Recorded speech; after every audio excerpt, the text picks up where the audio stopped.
காதல். காதல் ஒரு நாள் உங்களையும் வந்தடையும். அதை அள்ளி அணைத்துக் கொள்ளுங்கள். அன்பாக பார்த்துக் கொள்ளுங்கள். காதல் தங்கும். காதல் தயங்கும். காதல் சிரிக்கும். காதல் இனிக்கும்.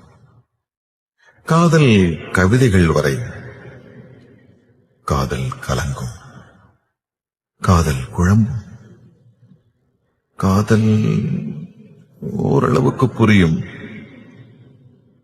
காதல் விலகும். காதல் பிரியும்.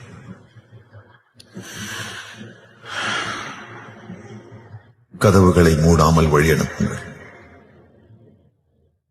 காத்திருங்கள். ஒருவேளை காதல் திரும்பினால், தூரத்தில் தயங்கி நின்றால் அருகில் செல்லுங்கள். அன்புடன் பேசுங்கள். போதும். காதல் உங்கள் வசம். உள்ளம் காதல் வசம். மாற்றங்கள் வினா. மாற்றங்களே விடை.